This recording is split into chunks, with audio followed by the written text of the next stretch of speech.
Hilton brings you new ways to stay, with experiences that let you capture the glory days.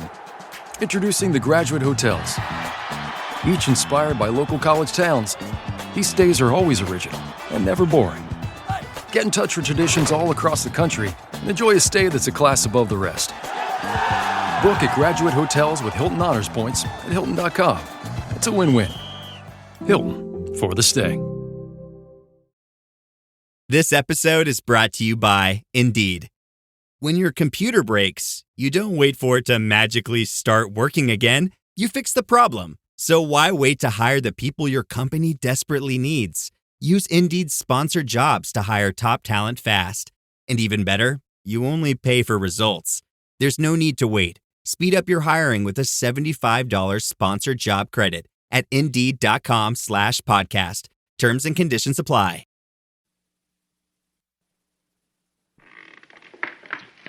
This seminar about birth, death, and the unborn is going to be a discussion of the Buddhist philosophy of change. And I'm going to start out by going into the very tricky and difficult question of the Buddhist view of birth and death and the doctrine which is ordinarily understood as reincarnation or rebirth. It's a curious thing that many Westerners who become interested in Hinduism or Buddhism do so because of this idea of reincarnation. They like it.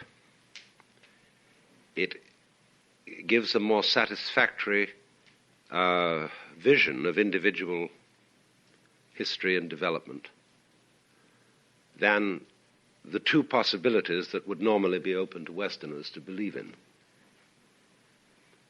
On the one hand, you've got the choice of the Christian view, which is that you live in this world once, and in this 80 years and 10, your eternal fate is settled. Or you've got the possibility of the materialistic view, which is that you only live once, and when you're dead. That's that. You're a flash of consciousness between two eternal darknesses.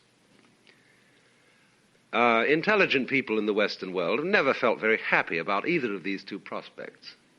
And therefore there's a certain attractiveness about the idea, which seems to be the point of Buddhism and Hinduism, that you are a soul on a pilgrimage, and that from some extremely obscure origin you began as some sort of animalcule, and worked your way up step by step through all sorts of forms of life, and finally you have the privilege of appearing in human form.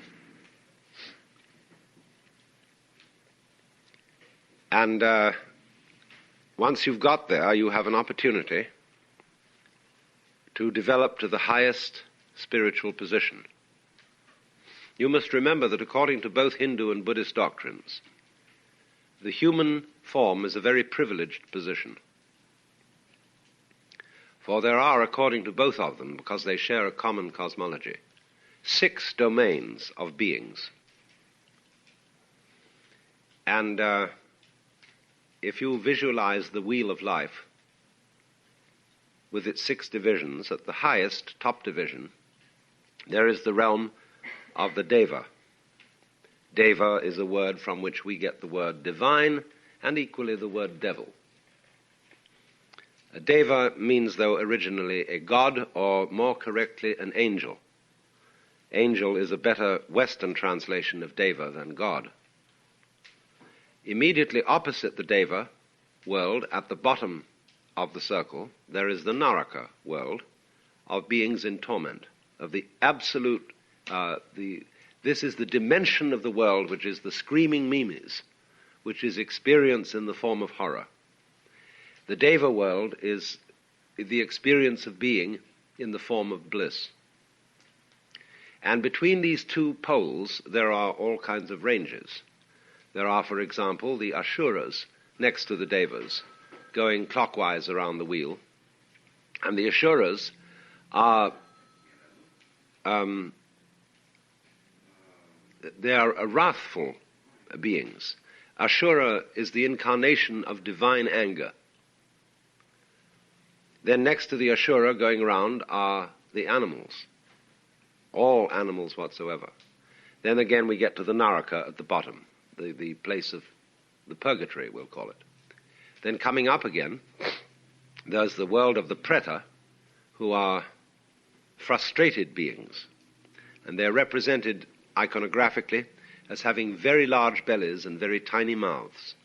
That is to say, an immense appetite with very little means of satisfying it. They're a sort of spiritual bottleneck. And then coming up, between the Pretas and the Devas, is the world of the humans. And this is understood to represent a sort of middle position. You can be liberated from the human state because the Devas are too happy to be liberated, the Ashuras too furious, the animals too dumb, the Narakas too tormented, and the Pretas too frustrated.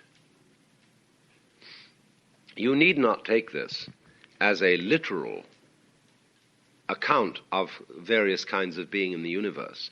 You can take them simply as a depiction of various states of the human mind, of the moods you can go through.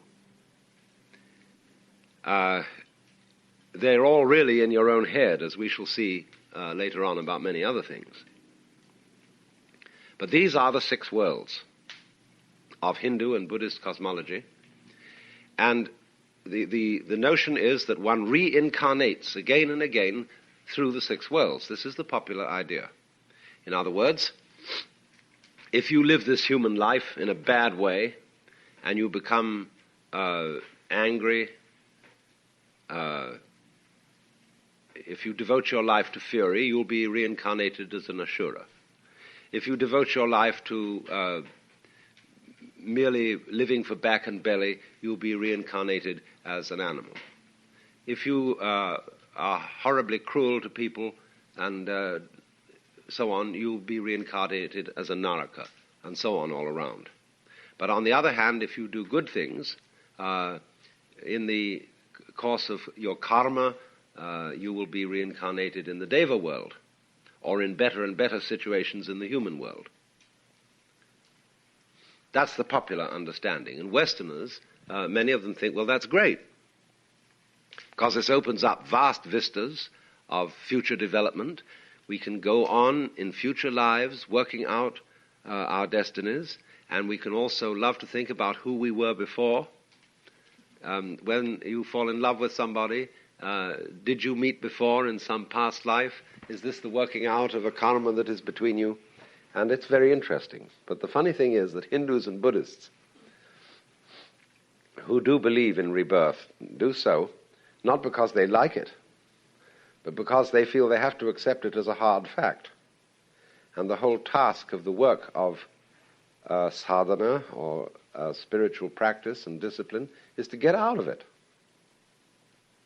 So it always strikes me, it's very funny, that Westerners take this up because they find it comforting, but Easterners are always trying to get away from being reborn. It was so funny once, Joseph Campbell told me a story, that he was sitting with a Vedanta Swami, one of these Vedanta Society Swamis.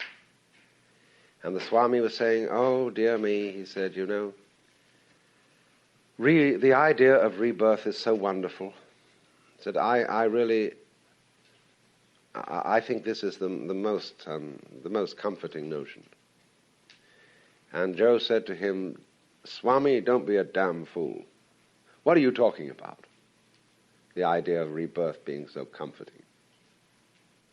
Don't you realize that that's what you're supposed to get away from? And the Swami suddenly jumped and said, oh yes, of course. It was like I once had a talk with a Swami, and he was arguing, you see, that behind all the multiple forms of this world, there was only one single divine principle. And he was going on about this. I said, Swami, you can't talk like that. You know very well that the Brahman, the ultimate reality, isn't one, because one has an opposite, which is many, and Brahman has no opposite. You should speak as the Brahman as the non-dual. And again, he said, you talk just like a Hindu. They're funny, you see, because these Swamis have accepted an enormous amount of Western feeling. And the British were responsible for that, for occupying India so long and perverting its traditions.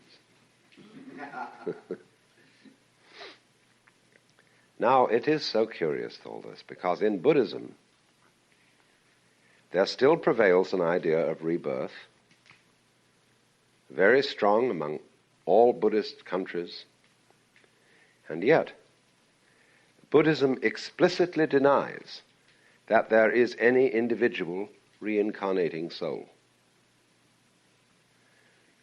You see, in Buddhism there is a doctrine which is called the three signs of being. And these three signs of being, well, I should more correctly say the Sanskrit word is bhava, B-H-A-V-A, and that means becoming rather than being. Bhava is from the basic root, I think, BH, which is connected with growth. So bhava, becoming, the process of change, has three signs. One is called dukkha, D-U-H-K-H-A, dukkha. In Sanskrit means frustration. Sometimes translated suffering. But I think frustration is a more general word, which is perhaps better. It's dukkha is the opposite of sukha. Sukha means sweet. Dukkha perhaps means sour. But in the way it's used, it means frustration as a basic characteristic of living beings. Because for some reason or other, life is always eventually frustrating. You desire more than you can ever get.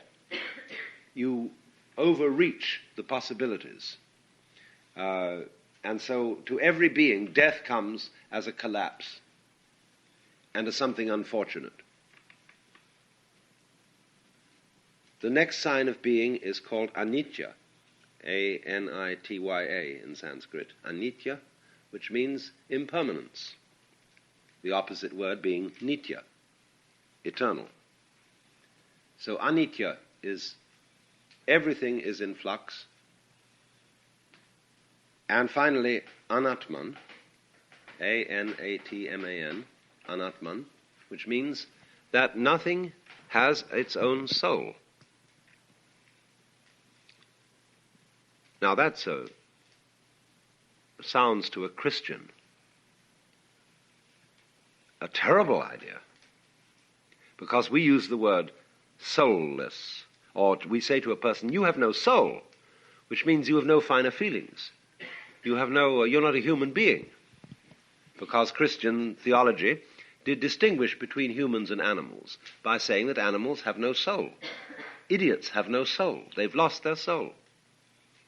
But you can see at once that there is a complete difference of the meaning. To translate Atman as soul is ridiculous.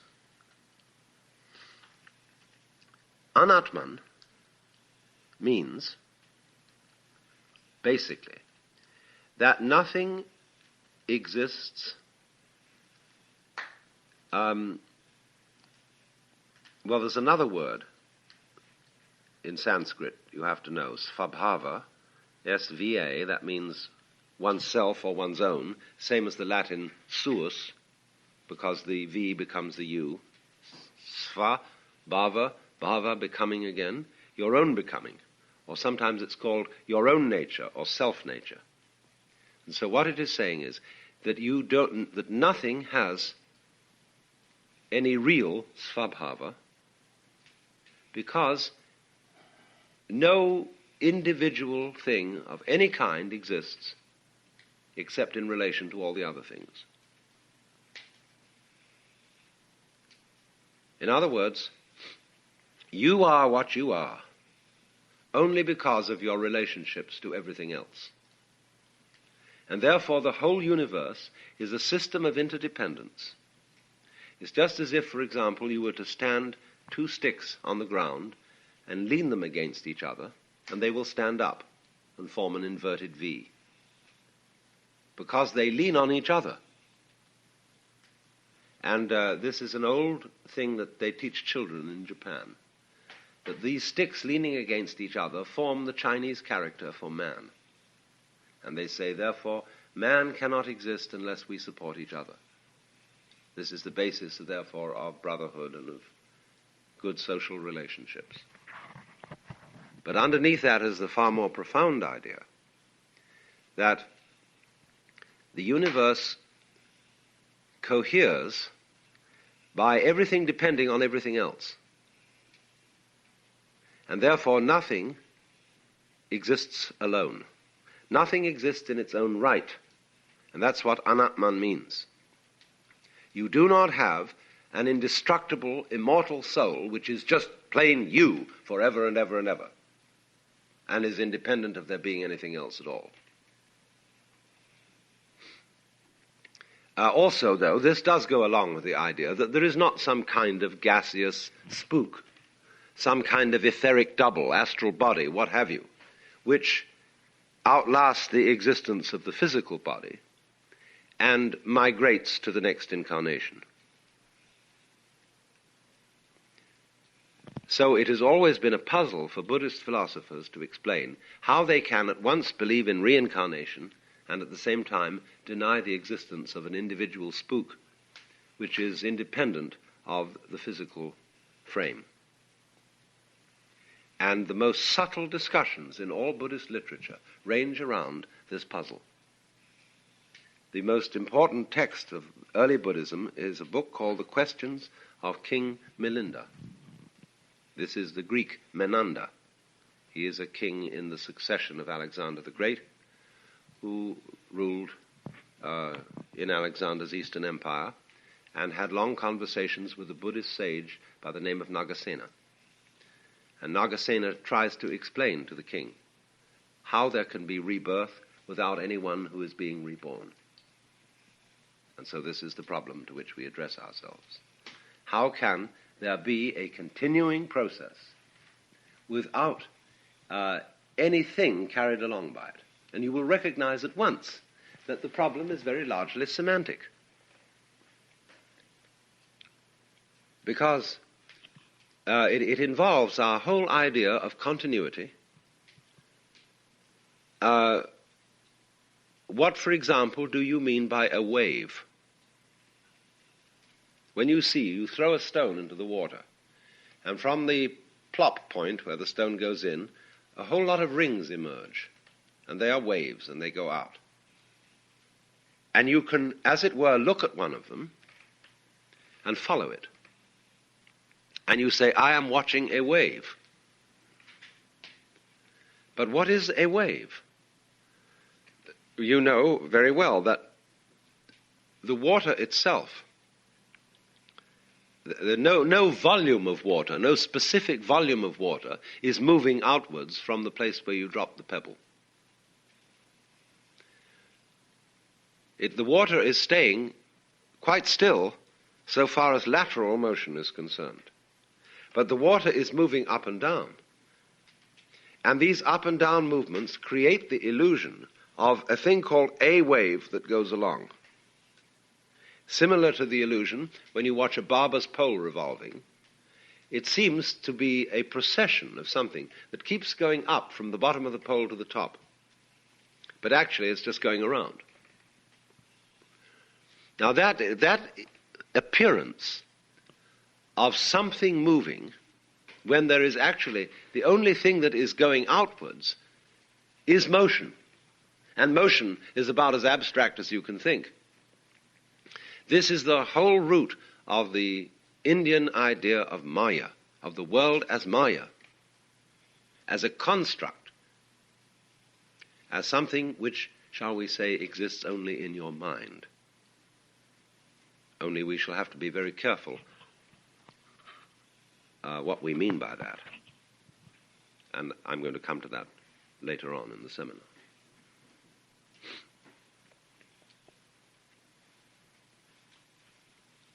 So here is the point. You are delivered from rebirth, this being the purpose of the spiritual disciplines of Hinduism and Buddhism. As soon as you are relieved of the illusion that something is going on, continuity, this after this, after this, after this, all linking up together into a chain. In the famous Zen text called the Platform Sutra, attributed to Huineng, the sixth patriarch, there is a passage which says, if we allow our thoughts, past, present, and future, to link up into a series, we put ourselves under restraint. But on the other hand, if we just see that they are not, there is just this thought, and then this thought, and then this thought, you are liberated. This is an idea which is taken up by T.S. Eliot in his poem The Four Quartets, where you come to the passage where he says that you're getting on a train and you've settled down in the compartment with your newspaper and you're going on a journey, but the one who arrives at the destination will not be the same person who left the platform in the beginning. Because you who sit here now are not the same as the people who came in at the door a little while ago. Just in exactly the same way as the flame of a candle appears to be a constant flame, which we can identify as a thing.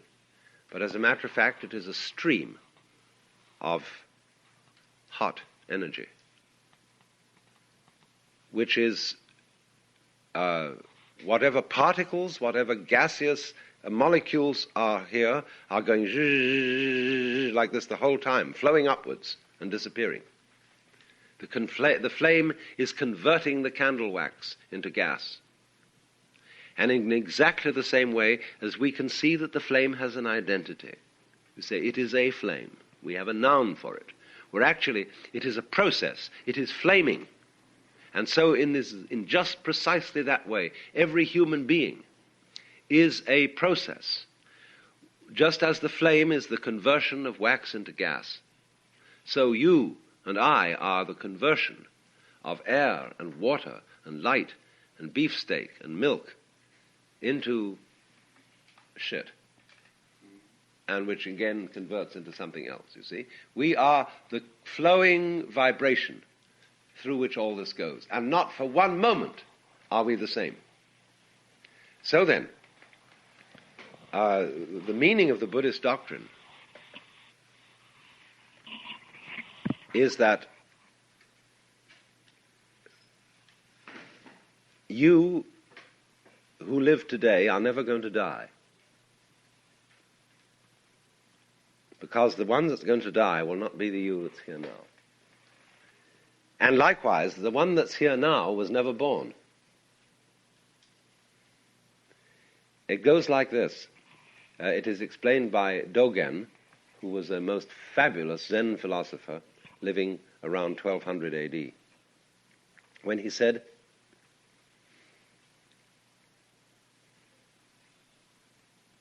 the spring does not become the summer, and the summer does not become the autumn.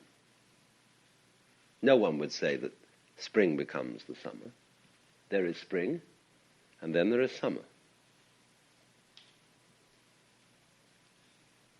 And he said in the same way, when you burn wood, there are ashes, but the wood does not become the ashes. There is wood, and then there is ashes. The new McCrispy Strip is here. Dip approved by ketchup, tangy barbecue, honey mustard, Sprite, McFlurry, Big Mac sauce, double dipped in buffalo and ranch, more ranch, and creamy chili McCrispy Strip Dip. Now at McDonald's. Ba-da-ba-ba-ba. Switch to Verizon Business and get more from your internet without paying more for your internet. Get LTE Business Internet starting at $39 a month when paired with select business mobile plans. That's unlimited data, and with it, unlimited possibilities. Start saving today with Verizon Business, ranked #1 in small business internet customer satisfaction by J.D. Power. Starting price for 25 megabits per second LTE internet plan with smartphone plan savings, plus taxes, fees, and economic adjustment charge. Terms apply. For J.D. Power 2024 award information, visit jdpower.com/awards. Each is, as it were, sufficient to itself. There are, as it were, so steps.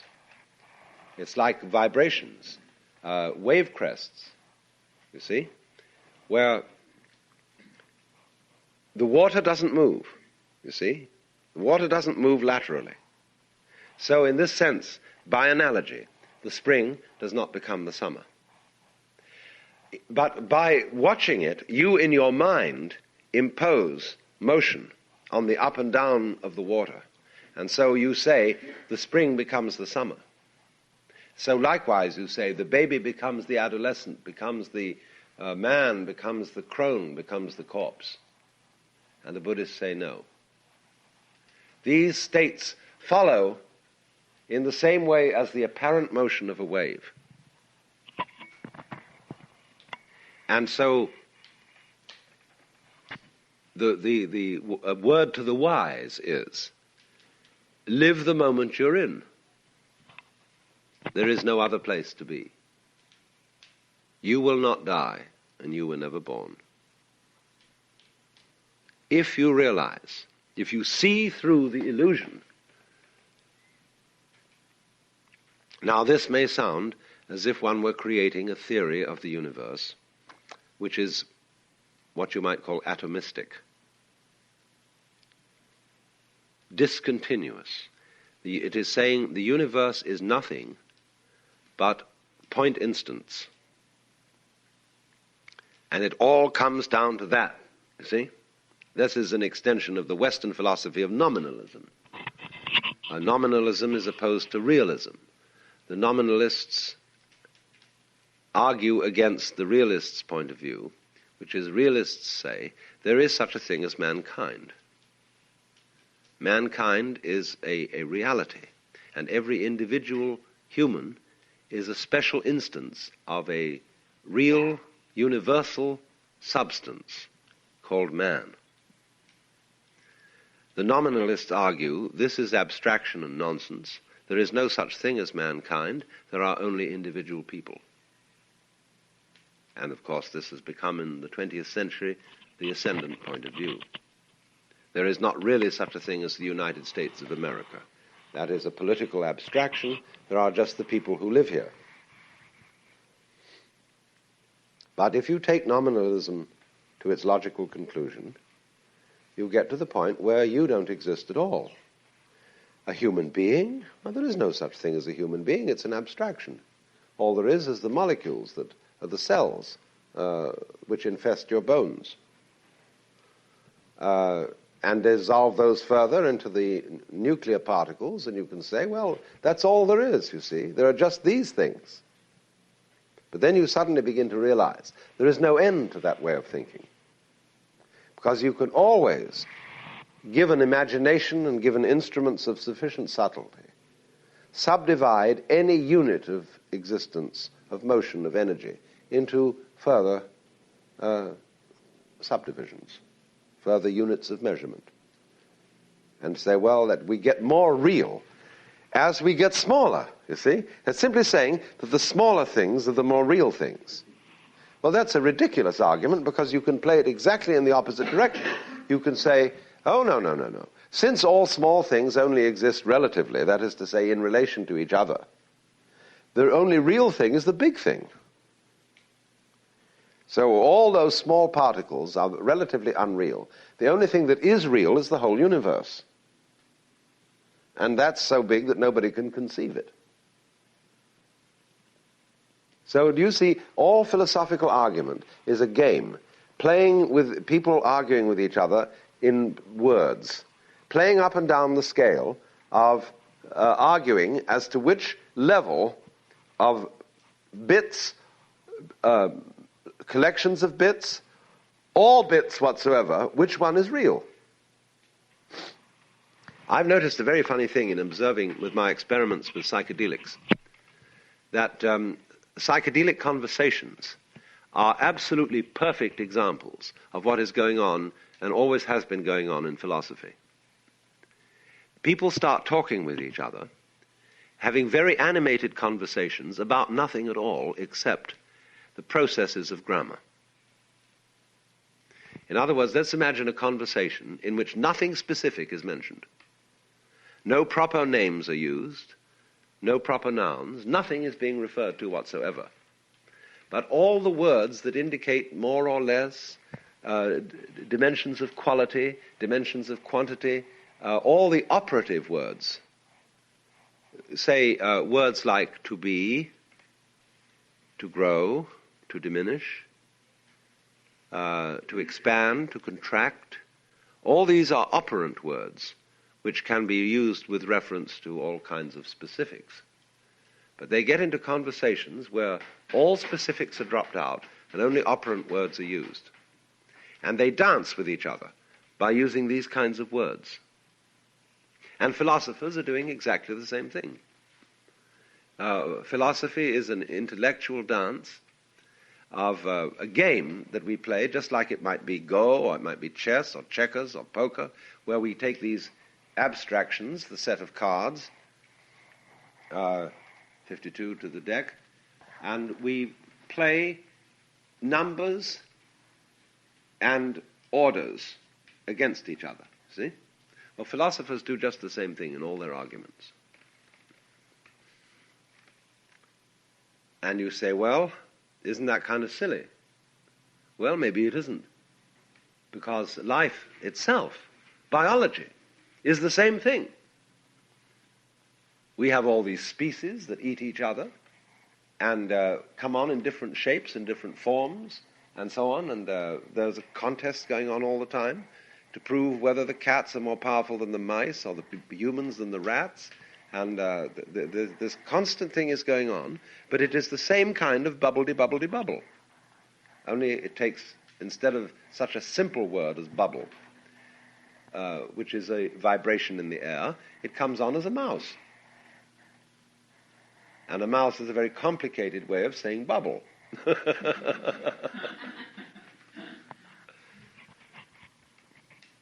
And so in all this, you see, when you get a game going of this kind,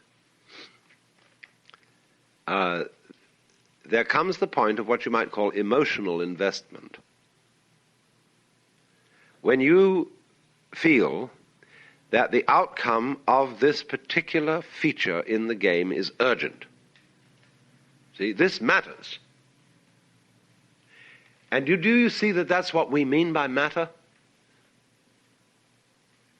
The word matter, meaning something substantial, something material, also means important. It matters. And it's up to you what you think matters. We teach our children what matters, what's important for them to learn. And we teach them basically that it's important to live. You must go on. That's terribly important. When you get a schizophrenic child or a Mongolian, so-called Mongolian idiot, these children don't realize that it's important to go on, and they don't give a damn. And they are very happy, but from our point of view, incompetent, unadapted to society, useless, because they don't understand why it's necessary to go on living. They're just going to have a ball where they are, and generally what we would say, goof off. And in a way, every being in this world is torn between going on and goofing off. We feel that's the basis of our distinction between work and play. Play is everybody needs some time to goof off. But they must go back to work because you've got to farm and fish and manufacture and produce so that you can go on. But when you see you have this terrifying urgency to go on and feel you must, this is important, this matters, we screen out of our consciousness the fact that this is our own volition and our own game, because we are captivated by the illusion of the necessity and the importance of going on, to keep other people going on, to keep children going on, to keep this thing up. And the difficulty is that as we become disturbed and anxious about this, it's more difficult to keep the game going. In proportion as we are frightfully concerned to survive, we start fighting other people. We start clobbering our neighbors who are stealing our crops, and whatever it is, all the old fights start. And it is these fights which, more than anything else, at the moment, you see, are endangering the entire human project. But all based fundamentally on the illusion that it's utterly important that we survive. A little while before he died, Robert Oppenheimer said, "It is perfectly obvious that the whole world is going to hell. It's going to blow up. There is no way, that it can be stopped except that we don't try to stop it happening."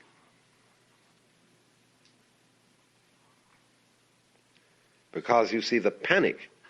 What's going to happen if this bomb goes off? See?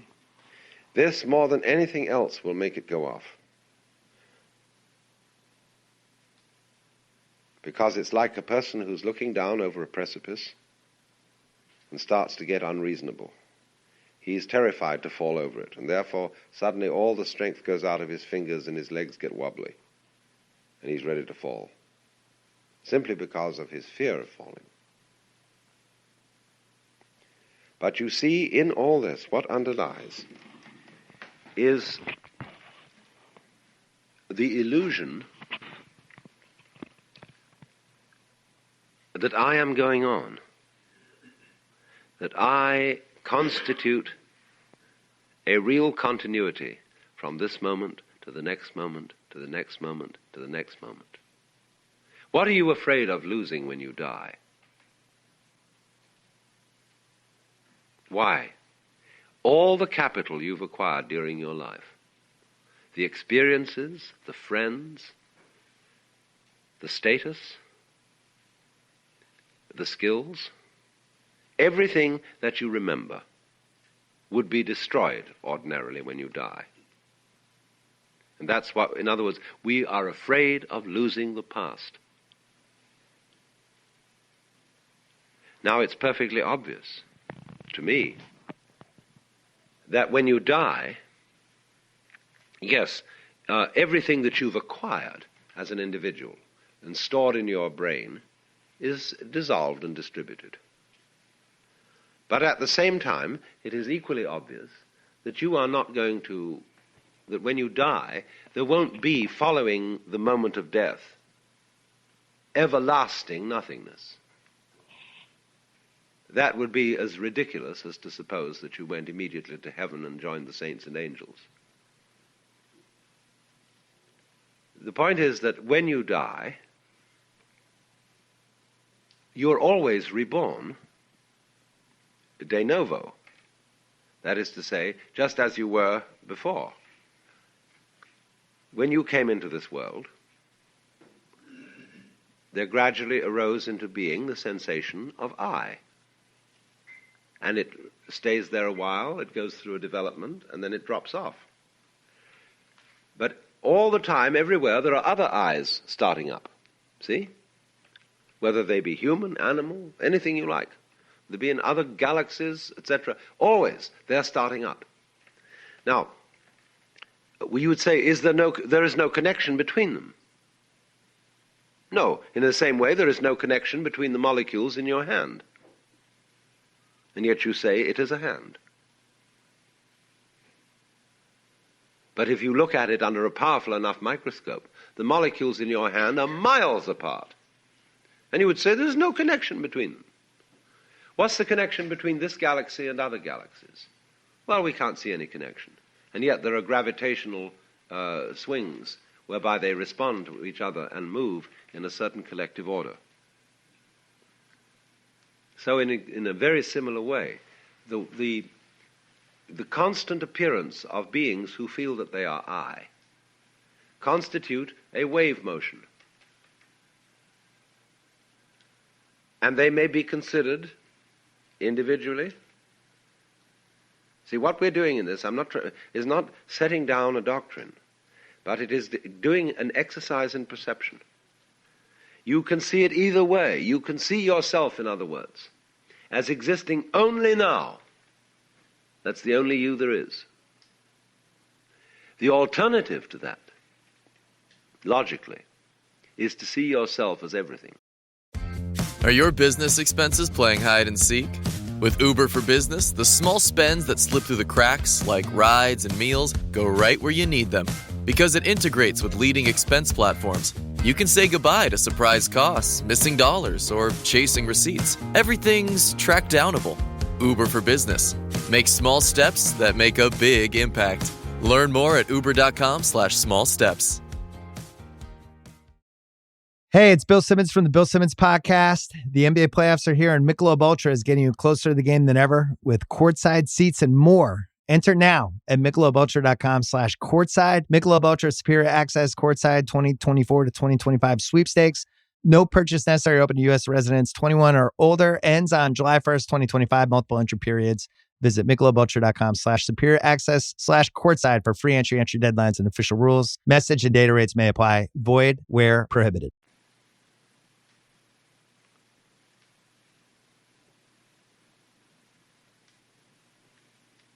Either it must be that you exist, bingo, like that. You're a point instant, bong.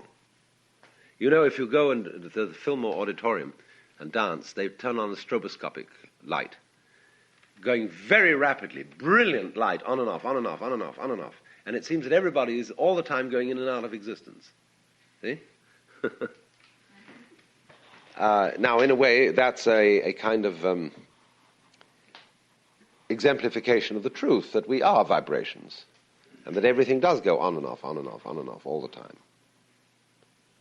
So the only real thing is the moment of on, where you are now. Got it? Lost it. Got it? Lost it. Got it? Lost it. See? That's the only thing that's real. That's one pole. The other pole is the view that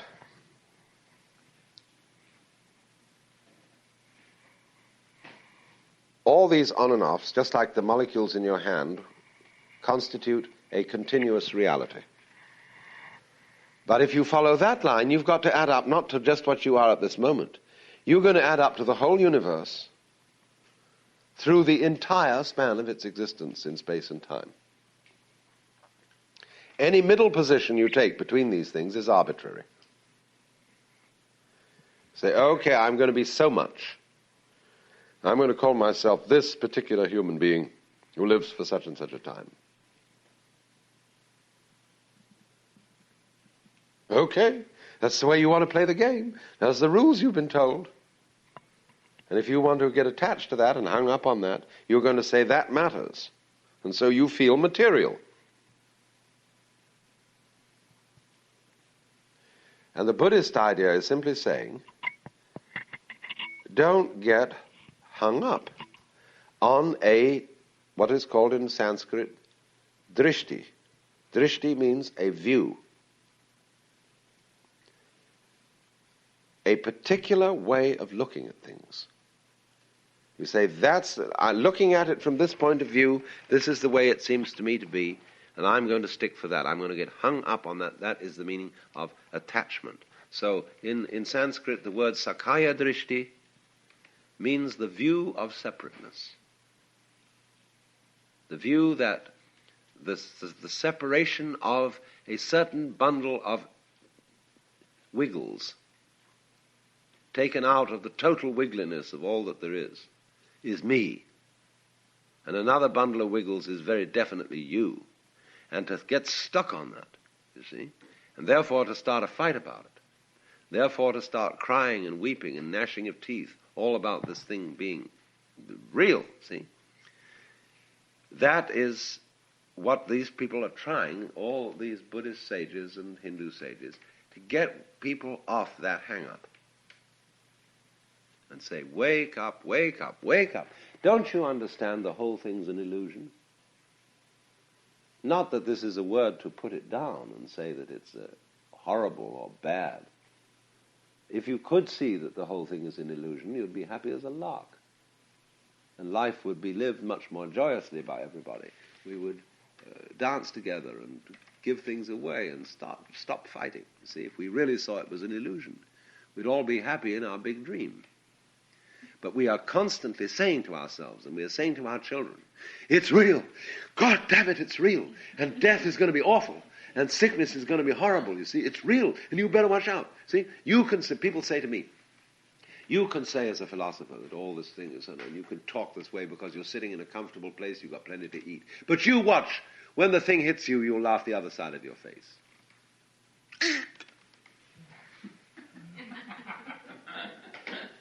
Well, I don't give a damn.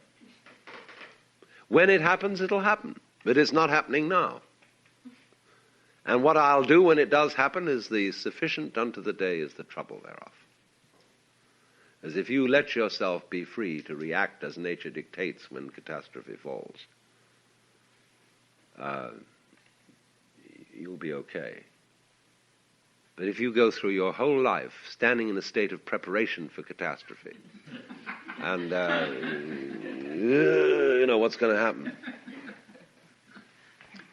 you just torment yourself and get ulcers and rotting of the brain long before it's necessary for that to happen.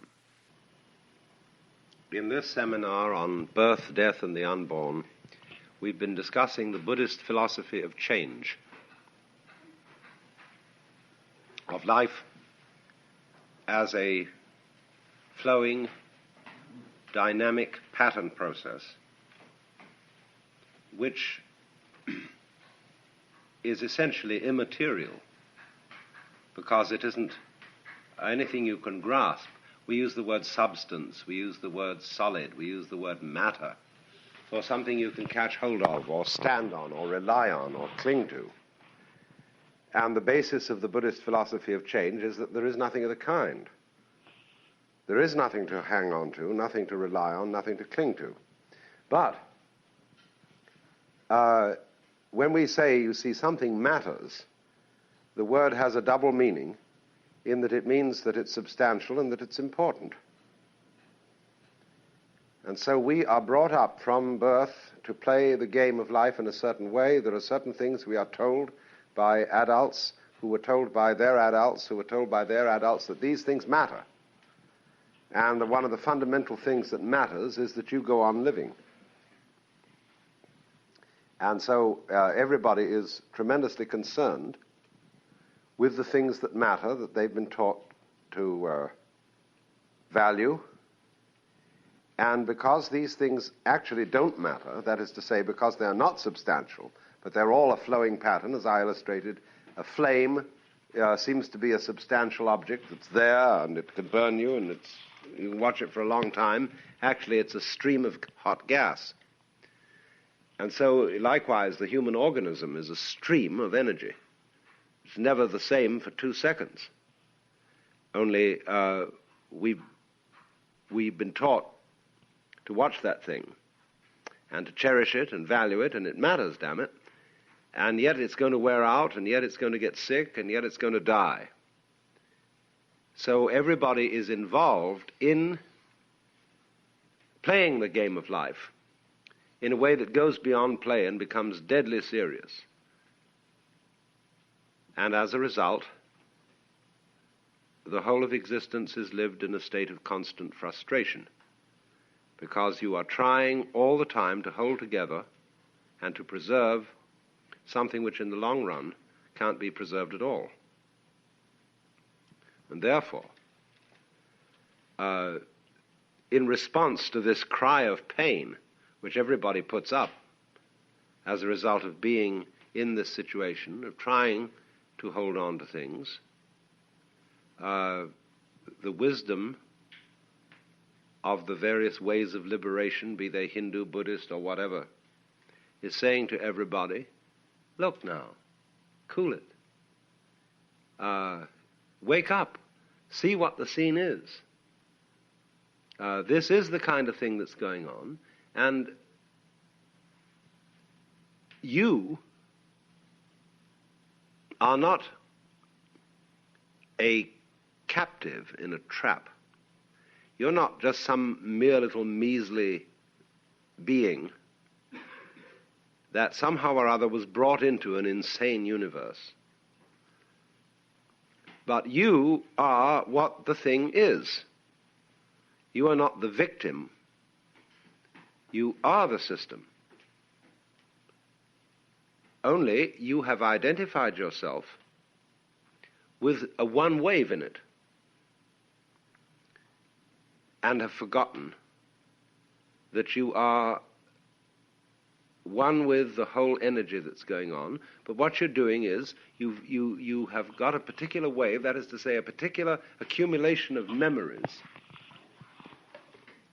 of associations, of skills, of things that you've learned. And you don't want to let go of them, because you found in that accumulation of memories, which you call yourself, an identity. So you know where you are, or think you do. But actually, you don't need to be anywhere. Where is the universe? You know, think up an answer to that one. And so the question, where is the universe, is really ultimately the same question as where are you? So what this is saying is, look, let go. It's all right to play the game, be involved, and work out the various intrigues, problems, creative projects, and so on that life involves. That's fine. But if you get involved in it so that you're hung up, this deprives you of delight and joy in playing the game. So the point is to get people unhung up on the whole thing, which in the way we have been accustomed to translate Sanskrit and Chinese, we have been calling unattached. But unhung up is much better. It's a much clearer. This colloquial phrase, a hang-up, is a much more direct and exact translation of what the Sanskrit word klesha means than attachment or evil passion or something like that. Klesha is hang-up. It is blocking, being fixed on a particular point of view. And I was trying to show you this morning that we can take ever so many different points of view towards what's going on. No point of view is the right one. Infinitely many points of view are possible. But if you take a point of view and you insist that's the only point of view, then you're hung up on it. If, for example, you take the point of view that there are only two kinds of human beings, men and women, and either you are a man or you are a woman, that's a hang-up, because actually we vary a great deal. There are men who have much more feminine elements in them than others, and women who have much more masculine elements in them than other women, and so there is an enormous variation.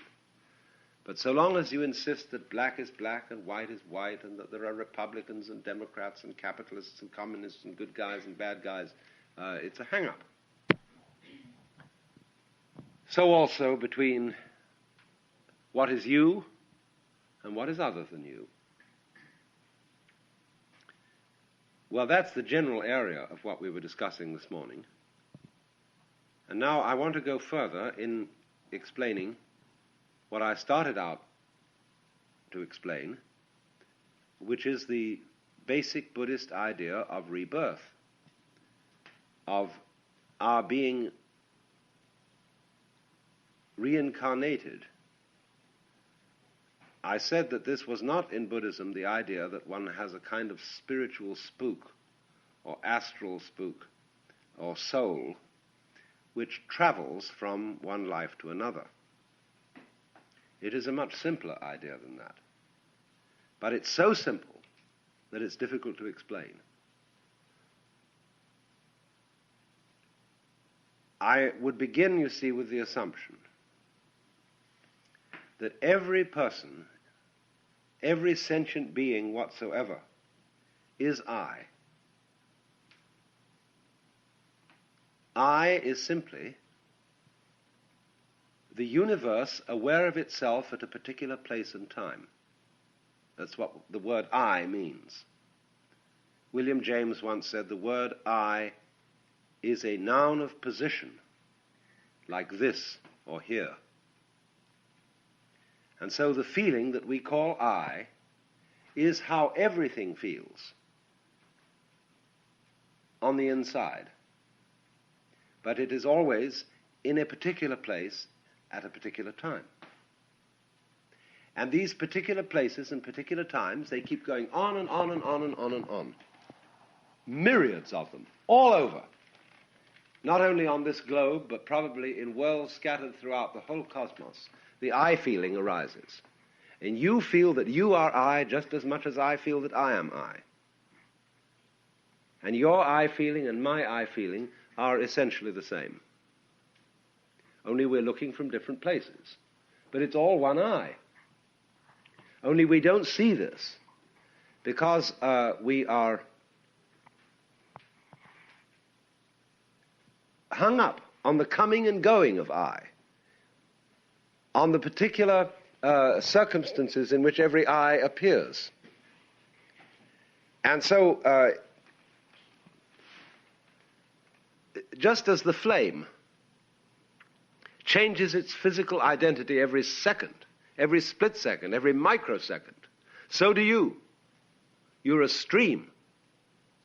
And so, taking us all together, supposing you watched the human race from a very different point of view, you were watching us, you didn't know anything about human beings, never seen them before, and you were observing what's going on in this planet from some other point of culture in space and time, and you would say, well, this world is peopling, this planet peoples, just like a tree bears fruit.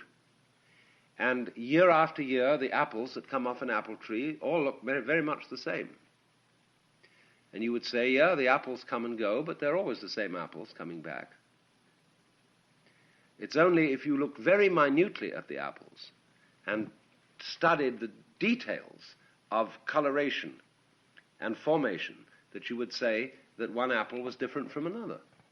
Now, we're all so used to each other, and we know each other so well that we see and emphasize the differences between us.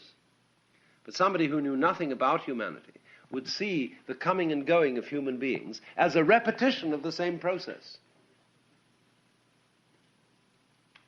Just as the flame burning, we say it's a flame, but it's a repetition of the same process. It keeps on flaming.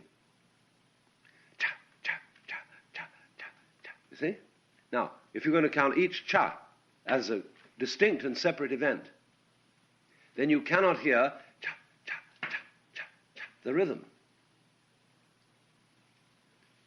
So because of our myopia, because our point of view is fascinated by the details and the differentiations between everything that's going on, the differentiations between people, the differentiations between generations, we are so preoccupied with that particular view of things that we're hung up on it. And we don't see that it's the same thing happening again and again and again. And that every I that comes into this world is you. Now, you don't have to have any inside information to understand that. It doesn't require any sort of esoteric, spooky knowledge, something that can't be demonstrated. It's just looking at things the way they are, standing right out in the open and facing you. All eyes are I, whereversoever scattered, because you see, this is the place. At the point called here and now, this universe knows itself on the inside. You look around you, and you see everything, as it were, presenting an exterior to you. Supposing I want to delve into another person, how am I going to do that? Well, there are many ways. I can talk to them. I can get them to express their inmost thoughts and their feelings. I can make love to another person and exchange a very fundamental sort of electrochemical union. I can take a knife and, like a surgeon, go in and analyze. But my relationship to the other is always seeing life on the outside. However much I get down to the tiniest cells that constitute your nervous system, I'm still looking at that cell from the outside. If I go down into the molecules, I go down into the atoms, I'm still regarding them from the outside. The only point at which I know the thing on the inside is where I am. Then I have inside knowledge of what everywhere else appears to be outside. So if you want to know what all this is, that's why mystics say you have to look within. So they talk about the inner life within yourself and so on. Because that's the point at which you know what it's like on the inside. And so to realize inside, there must, of course, at the same time be outside. To realize self, there must be the counterbalance of other. Because it's like black and white, it's like back and front. They're inseparable. So then, this is where we start from. That every being coming into this world is I, and they keep on coming. Doesn't matter how long the intervals are between their appearances. Supposing this planet were completely wiped out by a cobalt bomb explosion, that would be the end of this race, in just the same way as, say, a group of insects will eat their food supply up on a plant, and the whole population will perish. Happens again and again. And so, in all probability, throughout this galaxy and throughout other galaxies, there are human or comparable populations that arise and go, just as we do individually. So don't get too worried about the thought that this whole human system on this planet may go away and disappear, because if you get too worried about it, it's going to happen faster than if you don't worry about it. Because of the attraction of a vertigo, the feeling of wanting to throw yourself over the precipice even though you know it'll destroy you. But it seems perfectly reasonable to suppose, in other words, that there is a constant rhythm of what we call consciousness, being awake to life, going on and on, just as stars go on and on. If the stars are going on all over the place, if galaxies are going on all over the place, it's equally reasonable to suppose that life is going on all over the place. And although the distances from our particular point of view between these islands of life may be vast, don't forget that the distances between the molecules in your own body are equally vast on their scale. You could go down and blow up the inside of your own head so that the various elements would be hundreds of miles away from each other, and yet somehow or other they hang together. Don't be deceived, because distance, space, isn't just removal. Space isn't just nothing. This is the grand delusion that space is somehow a thing to be ignored. When Buddhists say that the root of frustration, or dukkha, is avidya, avidya means ignorance, ignoring, not knowing, and this is very clearly explainable in terms of the Gestalt theory of perception. The Gestalt theory of perception is that we notice the figure and ignore the background. We notice what is a relatively small enclosed space and ignore the more dispersed. We notice what moves against what is relatively still, and what is relatively still is ignored. So likewise, when we get a constant stimulus of consciousness, we begin to ignore it and not to notice it. Consciousness tends always to notice novel things, novel changes in the environment. So everything the most unnoticed things in life are those which are the most constant and the most regular. And because you see you lose touch with the most constant and the most regular things, you screen them out of your general thought as insignificant. They don't matter. They're not there. And the most ignored thing is space. Because space is always the background. The solids are the figures. And therefore we say simply, space is just nothing. It may be filled around this planet for a little distance with air, which is important, because you do this a while and you notice something, see, and there's some whoosh going on. But out there, space, that's nothing at all. The Michelson-Morley experiment showed there isn't even ether in it. And so we say that is nothing. But all that is saying is that is the background to every figure. And as the figure cannot be there without the background, the solid cannot be there without the space. And so the space of the world is the one thing we've forgotten. And the one thing that is absolutely essential to there being anything at all. But because in every direction the stimulus of space is a constant, we don't notice it. Just in the same way, you don't notice when you hear music on the phonograph, you don't consider the fact that all the music that you hear is a vibrating diaphragm. Whether it imitates drums, flutes, human voices, it's still a vibrating diaphragm. But that's ignored. We don't say that's not important. But it is important.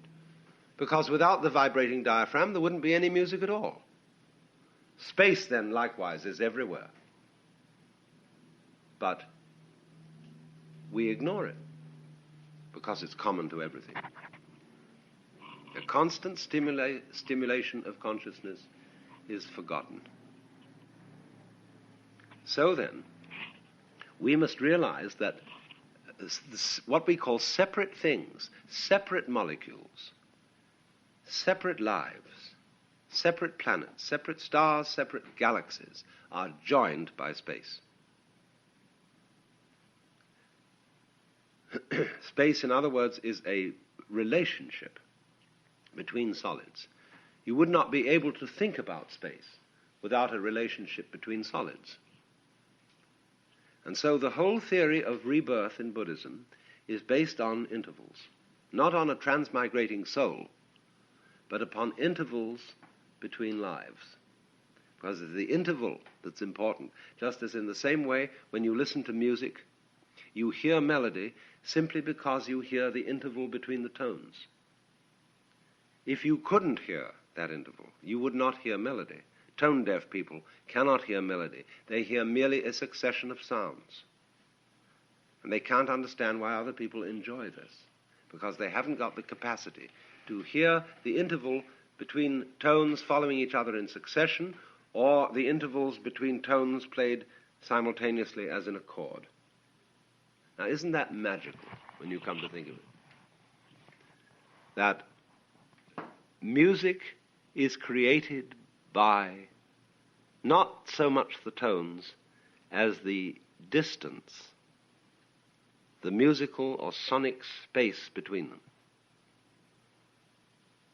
But so goes for everything. It is how it is spaced that creates the significance and interest of any being whatsoever. You say, for example, the human body consists of about 95 cents worth of chemicals. But how it's arranged. Playing a violin by a great master is just scraping cat's entrails with horsehair. But how it's done. See? So the order of the way things are distributed is the magic, and that requires the spacing, how it is spaced. And so architects, they understand that space is real, because they talk about using space. People, when they first listen to architects talking, are very puzzled, because an architect will use an expression like the function of a space. And the ordinary person says, how can space have a function? How can nothing do something? When the physicist speaks of space being curved, how the devil can space be curved? How can there be properties of space, you see? It's because the average person is simply brought up to ignore space as being total non-entity. So then, it is spaces between what we'll call solids, instants, points, that makes it possible for the points to have some point. After all, if everything was point, nobody would be able to make out one point from another. So there has to be interval. So likewise, then, when it comes to considering relationships between lives, your past life or past incarnation, your future incarnation. To understand this problem, I repeat, you do not need any spookery. It is all perfectly obvious, and I'm going to demonstrate it to you by playing a game with pebbles. Make your next move with American Express Business Platinum. Earn 5 times membership rewards points on flights and prepaid hotels booked on AmexTravel.com. And with a welcome offer of 150,000 points after you spend $20,000 on purchases on the card within your first 3 months of membership, your business can soar to new heights. Terms apply. Learn more at americanexpress.com/business-platinum. Amex Business Platinum. Built for business by American Express. My cat Freddie loves to be brushed and cuddled. But stirring up his cat allergens meant sneezing and itchy eyes. Then I found Purina One Live Clear. It's cat food that reduced the major allergen and my suffering in as little as 21 days. Now, we feel closer than ever. If you have issues with cat allergens, you really need to try Purina One Live Clear. Try new Purina One Live Clear today. Purina One, a difference from day one.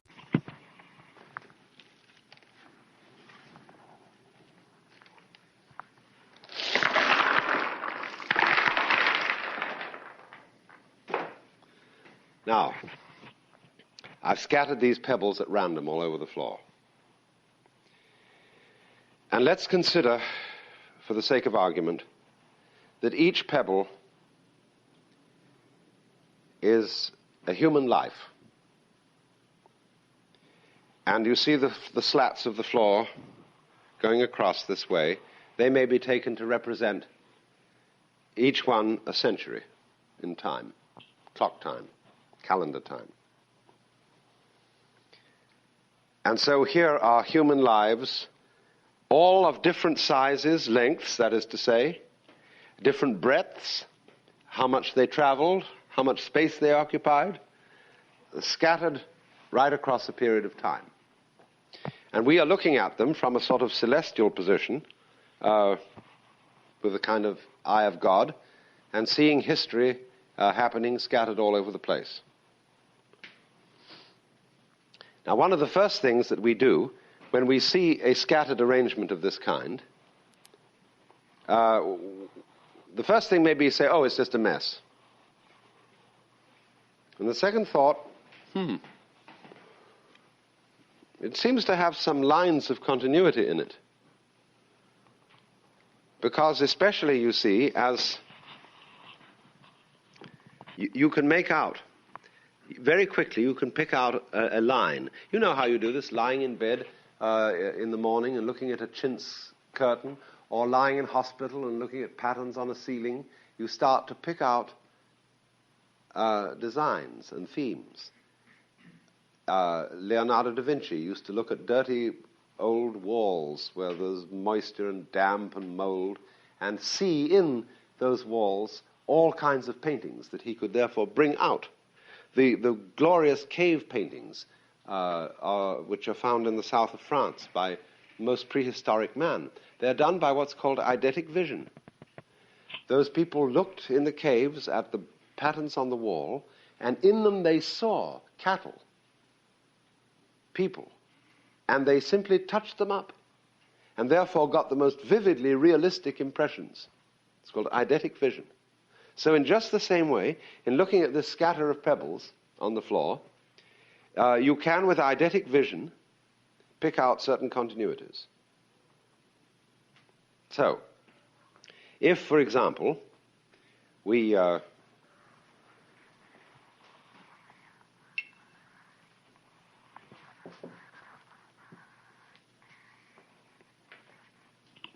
It's very easy, you see, as things are, to spot this line. It's almost a straight line. And a straight line is an abstract concept which is useful to us. See, I notice those are all lined up like that. Now, is there a line there or isn't there? How real is the line? There was no intention to make a line. These are just where the things fall, but they do, so this particular set of pebbles happens to be pretty much in a straight line. Now, the straight line is a concept. It isn't something in the actual pebbles. Yet at the same time, I can see it that way. So then, we might argue, if each of the pebbles in that line is representing the lifetime of a human being, because they are lined up in this way, you can say that is a continuity. In other words, this one here reincarnates as this one, and then as this one, because they continue each other and form the line. We talk about a line of descent, a line of succession. Well, that's what happens. And you see that continuity in this system, just as you see the continuity of a wave moving across the water, although actually nothing is moving. The water's just going up and down. So you would see the continuity of this. So in the same way as I explained this morning, you consider that you sitting here are the same people who came in at the door, although you're not. You've changed completely. So this, in other words, if I insist upon seeing this continuity of lives, then I'm reincarnating. If I realize, however, that my seeing of a line here is purely a projection, I'm not reincarnating, I'm liberated.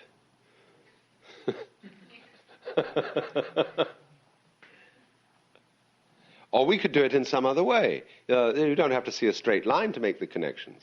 Let's imagine that these are all pebbles in a stream. And what will make connections between them are for a little fellow who's walking around, you see, and he wants to get across the stream. And so he'll put his foot on a pebble here, and what next one can he reach? He can get to that one. And then he can get to that one. Wowee, he's going to have a little problem to go on from there, see? But maybe with a jump, he can land on that, and then on that one. And whoops, with a jump, he can hit that. He hit that one. See, it all depends on the stretch. That one, that one, that one, that one, that one, you see? And because they're each within a stretch, then that's another reason for setting up a line of continuity. Being able to see a significant connection between any of the members of the group. So what you're doing here, you see, you are making sense out of a whole multitude of human lives in just exactly the same way that you make sense out of anything else. The way you make sense out of a Rorschach blot, but after all, the whole world is a Rorschach blot.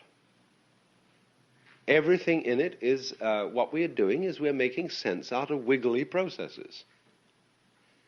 There is, you see wherever you fly across the world in a plane, and the landscape suddenly begins to look rectangular,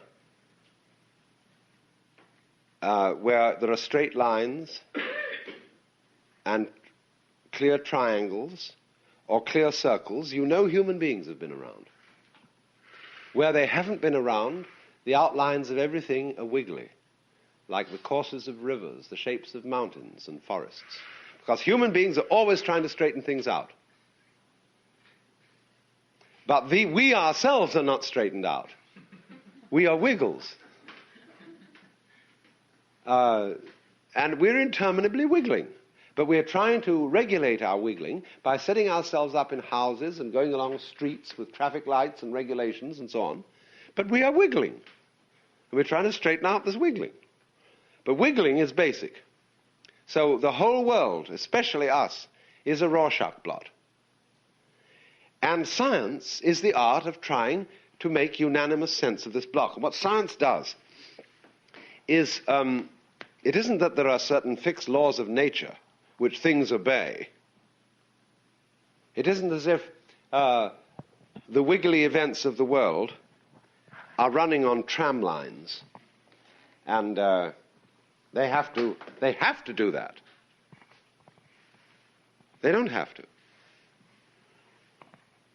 Point is that in order to make sense out of what is going on, there's no way of making sense, because sense and order are the same thing. Therefore, we invent orders and describe the way things fit them. In other words, here is the scatter of stones, but it just so happens that I scattered them over a regularly spaced floor. Each of these divides in the planking is even. And so I can classify every stone according by numbering the board which it's on. And by doing that, I'll be able to identify them, and I'll be able to talk about various regularities in the way, you see, I threw them all out like that. And there were certain dynamic principles involved, and these principles can be measured and discussed in terms of the intervals at which all the stones fell.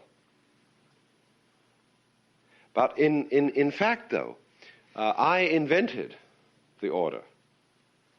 That order of distances between the divides and the boards is just as much a projection on the formation of the stones as considering, for example, that this group lie in a straight line.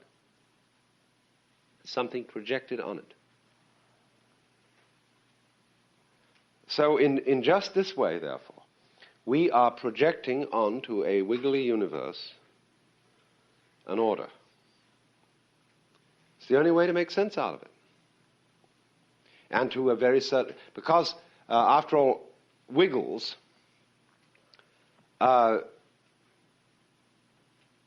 although they are very irregular, there is regularity in them. And you can only know that there's regularity in wiggles because there's also irregularity, and vice versa. So through noticing the regularities, you begin to make out a consistency in the behavior of events.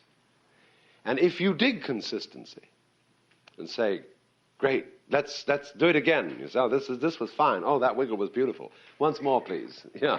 See? Then you dig regularities, and you don't want it to be irregular because, gee, if I were living in a world where I had no idea what was going to happen next, you know, suddenly there's going to be an earthquake. Suddenly, bang, the whole thing's going to vanish. Whoop, and I don't know what's going to happen. Bang, shoo, that could be crazy. Be great, you know. But well, we don't really settle for that. We like to think to go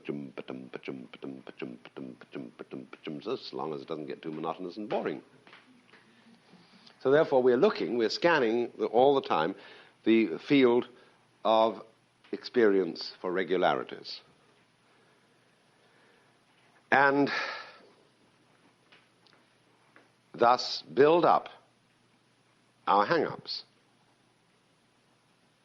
It's got to happen every day. The mail's got to be delivered every day. You know, you've got to keep doing your work. You've got to eat regular meals, all that kind of jazz, you see. And so it keeps going because we're looking for this regularity thing. But once again, you see, the Buddhists say, do you know this thing actually is neither regular nor irregular? You can pick out what you do what you want with it. It's like, here are the chips. What value do you want to put on them? What pattern do you want to see in them? Or do you just want to see them in what Buddhists call their suchness? See, that's the point of the garden, the sand and rock garden at Ryoanji. you go there and you see a lovely great stretch of white sand with 5 rocks on it. And that's what those Zen boys made up, and boy, do they get away with murder. Whew. They set up those rocks in the garden, you see. And everybody comes around and looks at it. I think there must be some deep meaning in this. And so there are little guidebooks that explain that what it's supposed to be. They say, well, it's supposed to be an ocean with islands in it. Other people say, oh, it's a beach with rocks on it. Other people say, oh, well, these rocks have a certain dynamic relationship and they represent kinds of Buddhist principles. And there's a guy at Daisen Inn where they have another rock and sand garden, a very funny, cute Zen monk who gives a lecture in English. He doesn't speak English, but he's memorized a particular English lecture which explains the symbolism of all the various rocks and how they work out and how eventually you get to the ocean of liberation. All this is made up out of whole cloth, because the whole point of a Zen garden is just that it doesn't mean any more than this means, or any more than anything else means. The mountain over here, the fact the water, the fact the coastline goes in such and such a way.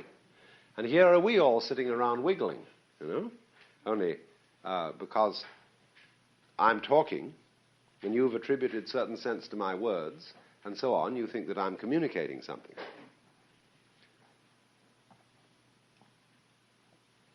But actually, everything that we're doing is like this. Now, we are brought up to think, oh, that's too bad. If that's all it is, you see, if it's just this suchness, if it's just an arrangement that fell out like that, what's the point?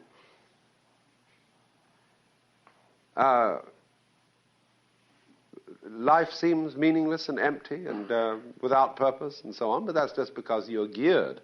You've been conditioned through all your thinking to feel that things aren't meaningful unless they're meaningful.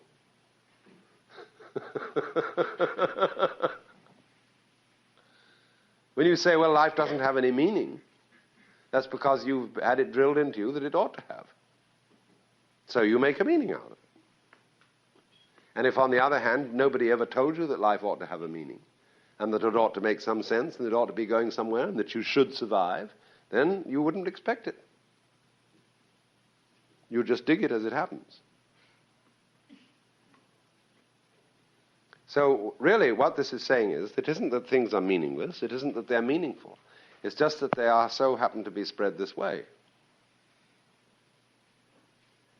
And so, there is no fixed way you should look at it. So what is called as the first principle of the Buddha's Eightfold Path, Samyak Drishti, means Samyak, perfect, Drishti, view. Suzuki once was giving a lecture about Buddhism, you know, and he said, the fourth noble truth of Buddhism is called a Noble Eightfold Path. First step of Noble Eightfold Path called Shoken, mean right view. All of Buddhism sum up in right view. Second step of Noble Eightfold Path is, I forget second step, you better look it up in the book. But anyway, right view doesn't mean right in the sense of the particular correct view one should take. It means the complete view, which is having no fixed view. So in other words, when you say, what is the correct position of the stars in the Great Dipper, the Big Dipper? Depends where you're looking from. There is no such thing as the correct position of those stars. So in the same way, what is the right interpretation of these pebbles? Depends how you want to look at it. There was a Zen master called Ikkyu. In the front of his monastery, he had a very, very gnarled, crooked pine tree. And one day he pinned a notice on it which said, I will pay 1,000 yen to anybody who can see this tree straight. So all kinds of people came around the tree and started standing on their heads and looking at it in weird ways, see if somehow they could line up the branches to see them all straight. And there was one very smart man who came and looked at this for a while, and then he went off to see another priest who was a friend of Ikkyu's. And he said, look, what is this thing Ikkyu's doing? How would you see that tree straight? Well, he said, you look straight at it. So he went back to Ikkyu and said, I claim that with 1,000 yen. All you have to do to see the tree straight is to look straight at it. And Ikkyu looked at him in a very funny way. He forked out the 1,000 yen and said, you must have been talking to my friend, the priest down the road.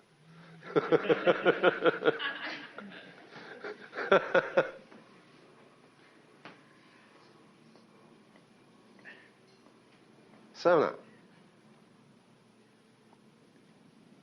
what are we doing? You see, you've got a universe which you're living in, which is fundamentally wiggly like this,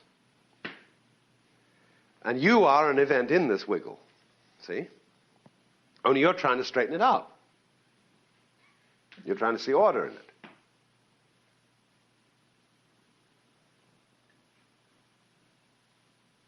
And your doing this is itself a wiggle.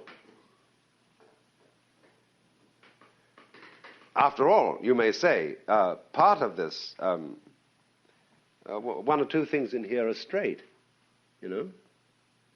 And it's their nature to go that way, to be orderly things, to be straight things, or whatever other quality you want to put on it. And we are like that.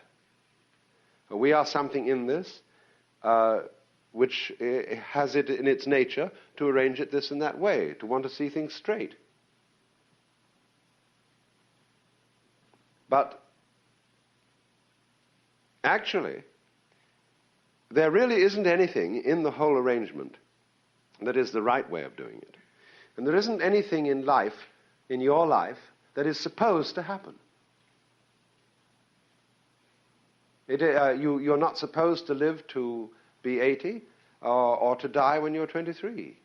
It doesn't make the slightest difference. You can be one or the other. That's why they say, in the scenery of spring, there is nothing superior, nothing inferior. Flowering branches grow naturally, some short, some long.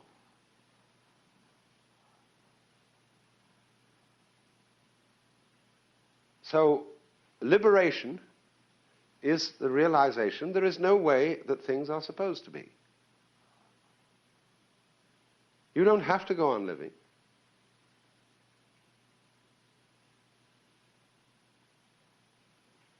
You are, you're what there is. It's up to you to decide, see? But there's no way it has to happen. But on the other hand, if you want to feel that there is some way you would like to arrange this, I mean, we can start pushing these things around, and put them in some kind of an order. That's okay, too. The point being, you will be miserable to the degree that you are hung up on the notion that things should, must go a certain way. That is to say, to have a fixed view. If you have no fixed view, you remain elastic.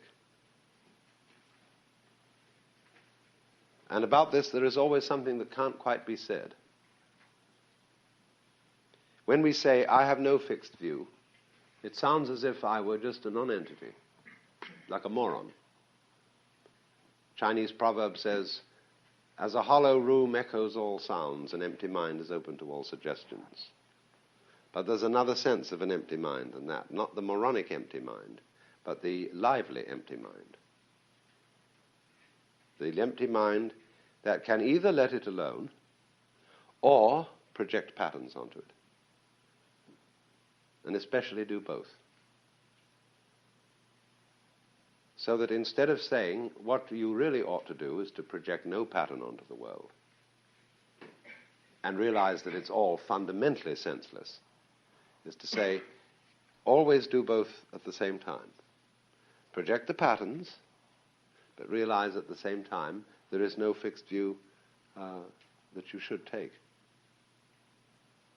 This is exactly the same thing as being able to realize that there are rights and wrongs and things that should be done and should not be done, but at the same time there's another point of view from which you can see that everything that happens is right the way it is, and that human life never makes an aesthetic mistake just as the patterns of the clouds and of the foam never make aesthetic mistakes.